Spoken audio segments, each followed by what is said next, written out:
그런가 하면 영장 기각 이후에 민주당에서는 한동훈 장관을 탄핵하겠다. 윤 대통령에겐 한 장관을 파면하라라는 요구가 이어지고 있습니다.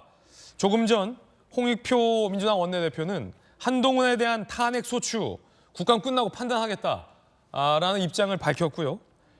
최재성 전 정무수석도 이재명 대표를 범죄자로 확정했기 때문에 한동훈 법무부 장관을 탄핵해야 한다라고 주장했습니다. 여러분은 어떻게 생각하십니까? 들어보시죠.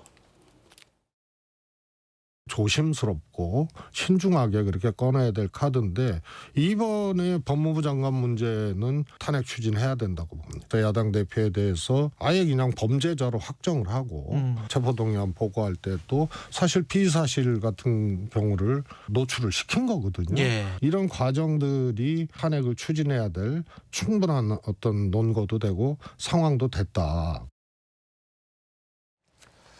영장 기각됐으니 장관 물러나라.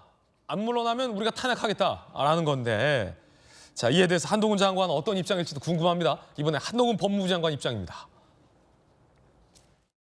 이재명 대표 영장 기각으로 민주당에서 장관님 파면을 말하고 있거든요. 자기 당 대표의 각종 중대 불법을 절차에 따라서 수사해서 처벌하는 것이 파면하고 탄핵할 사유가 되는지 묻고 싶습니다. 만약 민주당이 저에 대해서 어떤 절차를 실제로 진행하신다면 당당하게 대응할 것이라는 말씀도 드립니다. 이재명 대표의 영장 기각, 한동훈 장관의 탄핵, 타당하다고 보십니까? 한동훈 장관에 대한 탄핵은 좀 부적절하다라고 보십니까? 의견 바로 들어보죠. 성치훈 부의장님. 이 영장이 기각됐으니 법무부 장관은 탄핵하겠다. 이게 어떤 논리인가요?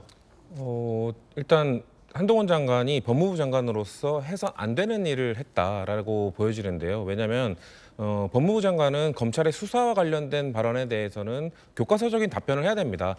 수사와 관련돼서 법무부 장관의 입장에서 언급을 하는 것은 부적절하다라고 하고 그냥 넘어가야 되는데 네. 이재명 대표의 수사와 관련돼서는 계속 적극적으로 발언을 했거든요. 뭐 혐의가 있으니 수사를 해야 됩니다. 뭐 저는 할 일을 할 뿐입니다. 이런 식으로 계속 발언을 하면서 또 이재명 대표 단식에 대해서는 비난하면서 또 의견을 표명했거든요. 그렇기 때문에 그런 것에 대해 이번 구속영장 기각이 어떻게 보면 저는 한동훈 장관에 대한 이미 정치적 탄핵은 이루어졌다라고 볼 수 있다고 저는 판단하고 있습니다. 왜냐하면은 방금 말씀드린 것처럼 해선 안 되는 일을 하고 있었고 또 추가적으로 저는 법무부 장관으로서 해야 될 일은 오히려 잘 못하고 있다. 저는 윤석열 정부의 법무부 하면 딱 떠오르는 게 인사검증관리단이거든요.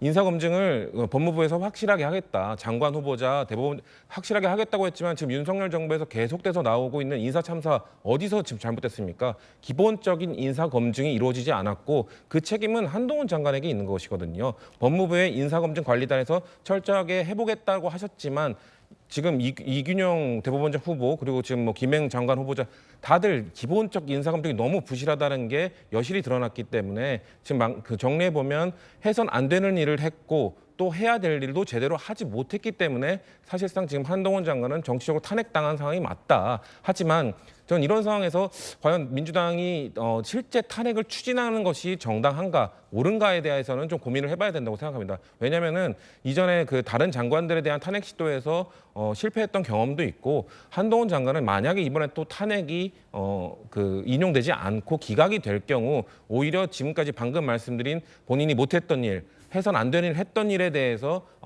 면죄부를 받았다고 생각하고 또다시 공세를 가할 것이라고 저는 생각하기 때문에 네. 그런 면죄부를 주지 않기 위해서 이 탄핵에 대해서 실제 추진하는 것에 대해서는 민주당이 좀 더 신중하게 판단할 필요가 있다고 생각합니다. 예. 이재명 대표 구속영장이 기각됐다고 국무위원을 탄핵할 수 있는 사유가 될 것인가라는 논란으로도 이어집니다. 한번 이상민 행안부 장관에 대해서 민주당이 탄핵을 가결했지만 헌재에서 탄핵의 사유가 되지 않는다라고 이걸 기각시켰던 적이 있기 때문에 국무위원의 탄핵 사유라 하면 이 헌법에 반하는 중차대한 흠결을 국무위원이 저질렀을 때 탄핵이 이루어지는 건데 과연 이 대표의 혐의를 이른바 한 장관이 확정적으로 언급한 것이 과연 위헌적인 흠결에 해당하는지에 대해서는 과연 국민들이 어떻게 판단할지 의문인데 오히려 국민의힘 일각에서는 김수습 비대위원님 네. 탄핵하라 민주당에게 이런 목소리도 좀 있더라고요. 취재를 해보니까 이상민 장관 탄핵 때처럼 제발 탄핵해라. 탄핵해서 헌재에서 기각되면 한동훈만 영웅된다. 탄핵해라. 뭐 이런 입장도 좀 있더라고요. 이제 실제로 왜냐면 헌법재판소에서 탄핵 심판을 하기 전까지 그러니까 국회에서 탄핵소추안이 가결이 되면 180일 정도를 두고 심판을 내리게 되는데 앞으로 180일 이후에 선고가 내려진다고 했을 때 180일은 언제입니까? 총선 바로 앞두고거든요. 예. 근데 만약에 이상민 장관처럼 헌법재판소의 재판관 전원이 기각을 해버리면 그 역풍은 고스란히 민주당에게 가게 됩니다. 민주당 왜 이렇게 이런 식으로 힘자랑해? 이제 이런 것 때문에 민주당한테 역풍이 돌아갈 수 있기 때문에 아마도 국민의힘 일각에서 그런 지적을 하는 거라고 보지만 저는 민주당이 절대로 한동훈 장관 탄핵으로 힘자랑을 해서는 안 된다고 생각합니다. 네.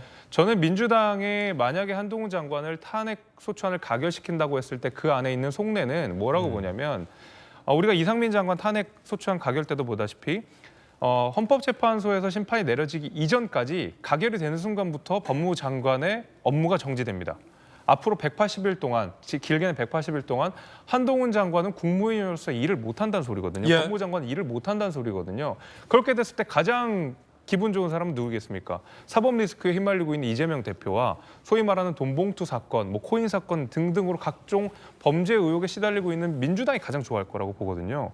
저는 그래서 실제로 한동훈 장관 탄핵소추안을 가결하는 힘자랑까지 간다 그러면 그런 것이 아마 속내로 있을 거라고 보고 한동훈 장관이 공백으로 있는 자리에서 이재명 대표의 수사 저는 뭐 지지부진하게 나을 수 있다고 생각이 되고요. 각종 뭐 돈봉투 의혹부터 시작해서 여러 가지 의혹들이 저는 분명히 차질을 빚게 될 건데 아마 이재명 대표부터 해서 민주당이 한동훈 장관에 대한 체포동의안 가결하면 그런 효과를 노리고 총선 전까지 최대한 사법 리스크 우리가 전면으로 드러나게 하지 말자. 일단 한동훈 장관을 뒤로 밀어버리자라는 생각이 아마 감춰져 있는 게 아닌가라는 생각이 좀 듭니다. 예.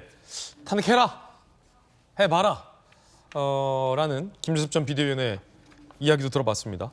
이준석 전 대표는 한동훈 법무부 장관을 비판했군요. 이준석 전 대표 이야기입니다. 현재 상황, 한 사람에게 막타 몰아줘서 영웅 만들어다 역킬 당하고 이재명만 살아난 꼴. 게임 용어인데 무슨 뜻인지는 잘 모르겠습니다.